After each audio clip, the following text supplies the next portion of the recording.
What if I told you your biggest enemy is the part of you that never stops trying, not trying to grow, not trying to build, but trying to control? Look at your life.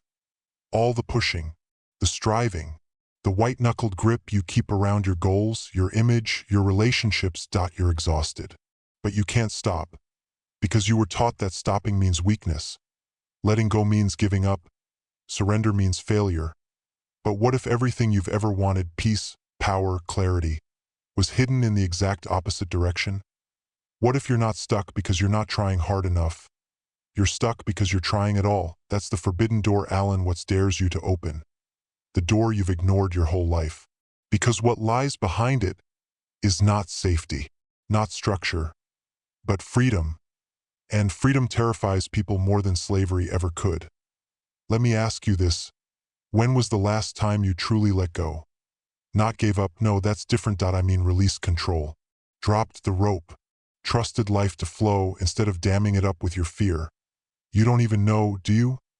Because somewhere along the way you were taught the myth that life is a chessboard, and you are the grandmaster. So you plot, you plan, you manipulate outcomes, and you force yourself to succeed.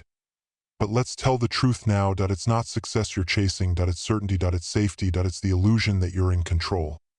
But that illusion is killing you. You don't sleep.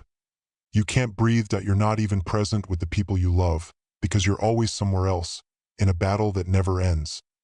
This is where what steps in, not as a soft-spoken guru, but as a spiritual disruptor. He says, trying to control the future is like trying to hold water in your fist. The tighter you squeeze, the less you have. Let that hit. Let it sting. Because if you're honest, that's your life right now. You're losing sleep over a version of the future that may never exist. You're clenching your way through moments that were meant to be lived, not dominated. You're fighting the current, when it's the current that was meant to carry you.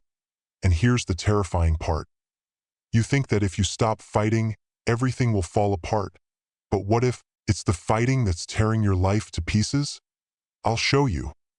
There was once a man, sharp, hungry, ruthless. He built an empire with nothing but grit and obsession.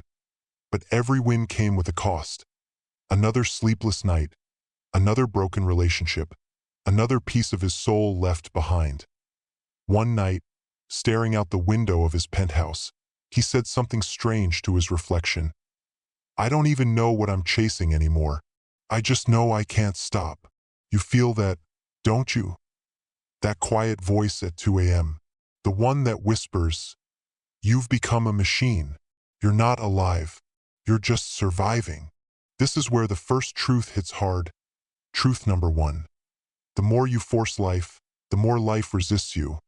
Like trying to bend a wild river to your will.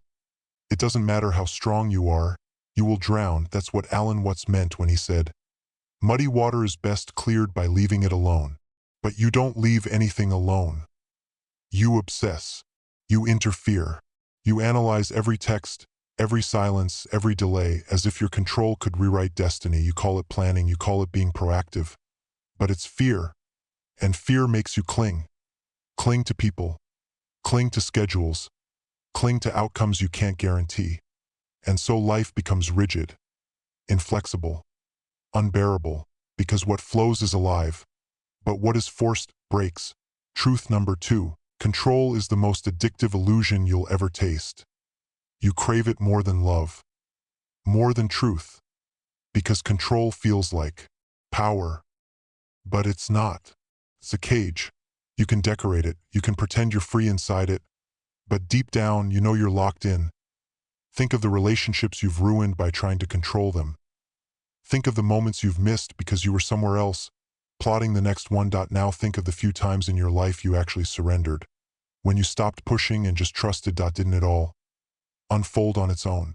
That girl you met when you weren't looking. That opportunity that found you when you stopped chasing. That moment of peace when you finally stopped resisting the pain. That's not a fluke. That's reality. Because here's the truth nobody wants to admit. Life doesn't need your control. It needs your attention. And the more you control, the less attention you actually give. Because you're not here. You're stuck in a future that doesn't exist and a past that's already dead. Alan Watts says, this is the real secret of life, to be completely engaged with what you are doing in the here and now. And instead of calling it work, realize it is play. But you haven't played in years. You're too serious, too scared, too obsessed with winning. You've forgotten that life isn't a battle to be won. It's a dance to be joined. And the moment you stop forcing your rhythm on the music, the song begins to carry you. This isn't about laziness. It's not about apathy. It's about alignment. When you stop forcing, you stop chasing the wrong things. You start feeling again. You start seeing again. And slowly, the anxiety begins to lift because you're no longer strangling the moment. You're living it. And that changes everything. Now, the question is, if you let go, what would life give you in return? Let's go deeper, because the next layer of this truth, it doesn't just shift how you live. It shatters how you think power works altogether. And once you see it, you'll never play the same game again. You were taught that the strongest person is the one who never quits. But the truth is far more brutal. The strongest person is the one who knows when to stop. And you don't know how. You keep going, not out of strength, but out of fear. You think if you rest, the world will forget you. If you let go, they'll outpace you. If you breathe, someone else will steal what was meant to be yours. This is the tyranny of the will. It's what Alan Watts called the Great Western Sickness, the belief that your entire life must be bent to your personal intention. That if you just try harder, you can force the universe to obey. But has it ever truly worked? Be honest. Have all your late nights, stress attacks, mental overplanning actually brought you peace? Did obsessing over the perfect outcome give you joy when it finally arrived? Or did it just make you move the goalpost? Again, you're on a treadmill. You're sweating, panting, sprinting, and going nowhere. Because you're chasing control in a world built on chaos. But what if that chaos isn't your enemy? What if it's the teacher you've ignored your entire life? See, Watts didn't preach surrender as weakness. He spoke of it as returning to your source. He said, you are a function of what the whole universe is doing, in the same way that a wave is a function of what the whole ocean is doing. A wave doesn't try to rise. It rises naturally because it is the ocean.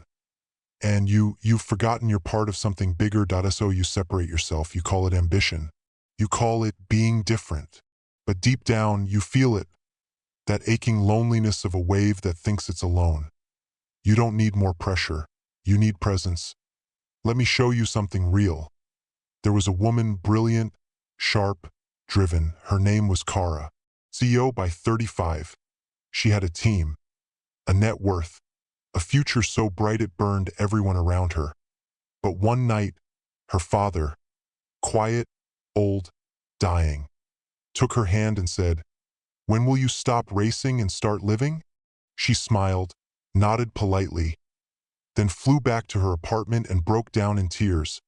Because she knew the truth. She was addicted to her own willpower. Every win was another chain. Every milestone just reset the scoreboard. She was never satisfied, and she couldn't stop until her body stopped her. A stroke at 36, not fatal, but devastating. And in her recovery, something strange happened. She couldn't try. She couldn't force. She couldn't will anything. She just was. And in that stillness, for the first time, she heard the world again.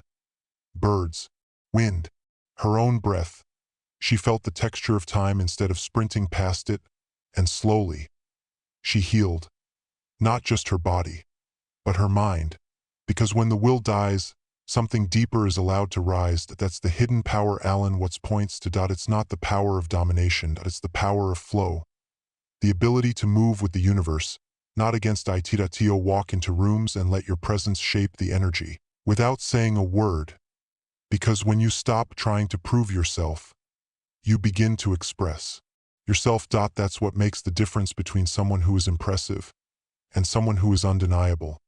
But to get there, you have to die first. Not physically, but the death of ego, the death of control, the death of that little voice in your head that keeps screaming, if I stop, I'll lose everything. Let me ask you something raw. What if that voice is lying? What if every time you step back, the real you, your intuition, your soul, your clarity, stepped forward? Think of the best decisions you've ever made. Were they calculated? Or were they instinctual the moment you said, "This isn't right"? The moment you felt the timing, the person, the place was exactly aligned.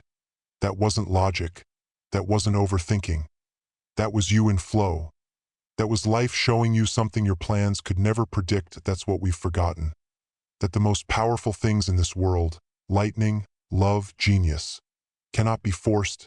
They emerge, like thunder after silence, and that emergence begins the moment you loosen your grip.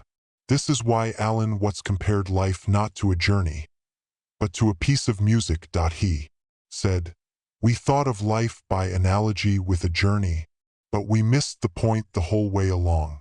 It was a musical thing, and we were supposed to sing or to dance while the music was being played. But you've been marching, scheduling, optimizing, and you've missed the melody. So here's the brutal insight. Letting go doesn't mean giving up control. It means realizing you never had it. And that realization is terrifying at first. But then something happens. You begin to trust. Not in fate, not in blind passivity, but in the precision of the present moment. You begin to see patterns, synchronicities, doors open that effort alone could never unlock. People call it luck. But it's not luck. It's alignment. You begin to move differently, speak differently. Your ambition no longer smells like desperation. It radiates purpose. And that's when the shift happens. That you're no longer the one chasing outcomes. You are the one drawing them in. Not with force, but with flow. This is the secret few ever reach, because they're too afraid to stop trying. But the moment you do, the game changes. And now you're ready to see what happens when you walk through the fire without fear. When you release the need to win, and life starts handing you victories you never expected, because the next truth, it breaks the rules of everything you've been told about power. And once you see it, there's no going back. There's something that happens when you stop grasping. The noise quiets. The world stops blurring. And for the first time, you see how much of your life was built on panic. How every achievement was soaked in fear. How every decision was secretly screaming, "Please don't let me fall behind." But you were falling behind because you were running from yourself. Alan Watts called this the backwards law, that the more you pursue something, the more you push it away. The more you chase happiness, the more it slips through your fingers. The more you try to be loved, the more needy you appear. The more you seek control, the more chaotic life becomes. Because the act of wanting something is rooted in lack. And the universe, it doesn't answer what you want. It reflects what you are. You've been screaming, "Give me power." But beneath it, your energy said, "I'm weak, I'm desperate, I'm lost." So life obeyed. It gave you more of that. More instability, more betrayal, more confusion. But something's different now. Because you've stopped begging. You've stopped chasing. You've stepped back and watched. And in that stillness, a darker power rises. Not the kind you show, but the kind they feel. Let me show you what I mean. There was a man. Nobody knew his name. He walked into meetings and spoke last. Didn't rush, didn't push. But when he moved, everyone watched. Because he had no tension. No desperation. He didn't need to be respected. Which is exactly why he was. That's what happens when you stop trying to impress and start becoming inevitable. You no longer fight for attention. You command it without a word. You stop asking if you're enough. Because you already know. This is what Alan Watts hinted at when he said, "The harder we try with the conscious will to do something, the less we shall succeed." That man, the one who moves with calm authority, he's not trying. He's being. Because he's mastered something you haven't yet. He stopped identifying with the struggler. You were raised to admire the struggler. The one who bleeds for success. The underdog who pushes through. But here's the forbidden truth. Struggling isn't noble. It's noisy. It repels power. People don't follow the one who's drowning. They follow the one who floats, effortlessly. The one who sees storms and says, "I've been here before." That's the strategist. The one who flows with life's chaos and bends it to his will, not by force, but by timing. Because when you're no longer emotionally entangled, you see patterns others don't. The people around you, still reacting, still over-planning, still burning themselves out trying to control every outcome. But you wait. Not passively. Intelligently, you strike when it's ripe. You don't fight battles that don't matter. And you don't need constant wins to feel worthy. Because your value isn't hanging by a thread anymore. It's rooted, solid, untouchable. And suddenly, opportunities come to you. Why? Because people trust presence, not panic. And you've become a rare thing in a desperate world. You've become someone who doesn't need. Because you've become inevitable. And it all began the moment you let go. Not of effort, but of the illusion that effort alone creates success. You still act. You still move. But now, every action is clean, sharp, precise. No wasted energy. No emotional chaos. Just execution. And here's the twist. Now that you don't chase results, they show up faster. Now that you don't force people, they gravitate toward you. Now that you don't obsess over outcomes, they exceed your expectations. Because you're no longer a slave to pressure. You've become a weapon of presence. This is the transformation. The death of the desperate hustler. The birth of the silent king. No fireworks, no Instagram quotes. Just power. Quiet, magnetic, unshakable. And here's where it gets even more dangerous. Because once you taste this, you start to see how easily the world can be shaped. You say less but influence more. You move less but achieve more. You want less but attract more. Because now life responds to you. Not the anxious you, not the controlling you, but the aligned you. You've become like gravity. Everything just falls into place around you. And here's the ultimate irony. When you stopped wanting it all, you became the one who could handle everything. Not because you control life, but because you dance with it. And the world, it gives the deepest treasures to the ones who can hold them lightly. You've felt the shift. But the final piece, it will change the way you live forever. Because once you embody what I'm about to reveal, not only will you stop fearing loss, you'll start playing a game where loss no longer exists. You were trained to chase life like a predator without teeth. Taught to run harder, grind longer, push through the fire until your soul collapses. And if you dared to slow down, even for a second, you were called lazy, weak. A failure. But let me ask you something. Has that made you powerful? Or has it made you a prisoner? Because the man who chases loses, but the one who understands timing, he becomes a god in a world of desperate mortals. And here it is, the final realization, the forbidden truth no one wants you to know. You don't win by control, you win by clarity. You don't dominate by forcing life.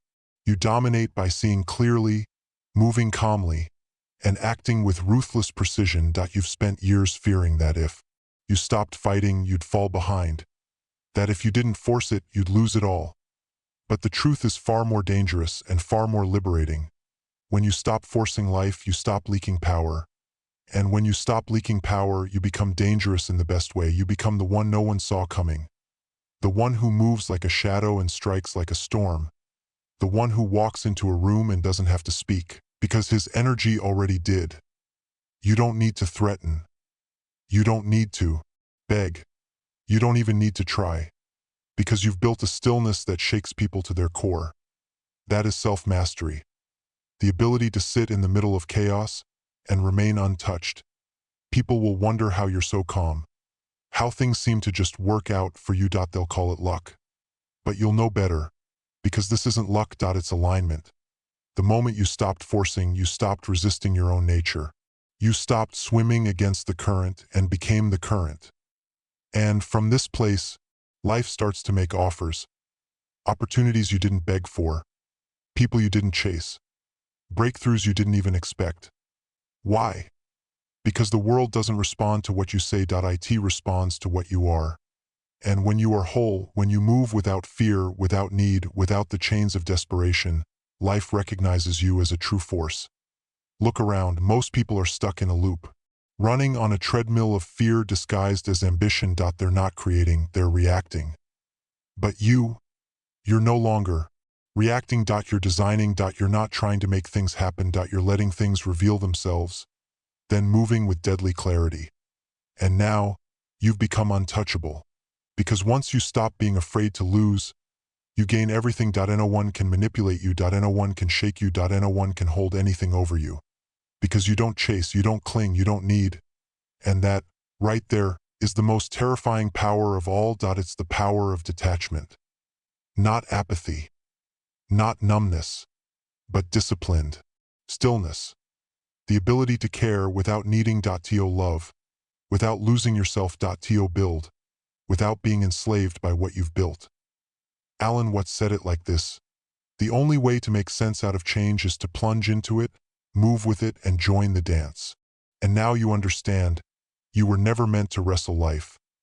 You were meant to dance with it, but not like a puppet, like a master, someone who knows the rhythm, someone who doesn't move to prove, but to express, someone who waits not in fear, but in strength. This is the ultimate game, not one of hustle and control, but of awareness and precision. You're no longer the struggler, you're the strategist. You're no longer ruled by fear. You are the calm within the storm, and that calm, it's louder than any. Screamed so the next time life pulls away from you, don't chase, stand still. Because the moment you stop needing anything, everything starts needing you. That's the paradox Alan Watts tried to reveal. That when you stop forcing life to obey you, it starts flowing through you. And now you're not just watching this happen, you're living it. You've stepped out of survival. You've stepped into sovereignty. And you will never beg for alignment again. Because now, you are the alignment. So let this sink in. You don't need to force life to bend to your will. Because when you become who you're meant to be, life bows to you. Now breathe in. Feel that silence. That's the sound of your true power returning. And it's just the beginning. If this struck something deep in you, if this awakens something raw and ancient and undeniable, don't let it go to waste. Comment below. Tell me what you're letting go of. Like this video if it shattered something false inside you. And subscribe if you're ready to never live the same way again. Because this is your turning point. You've left the struggle behind. You've stepped into presence. And now, you're finally playing the game of life like it was meant to be played. From silence, from strength, from mastery, and the world will never see you the same way again.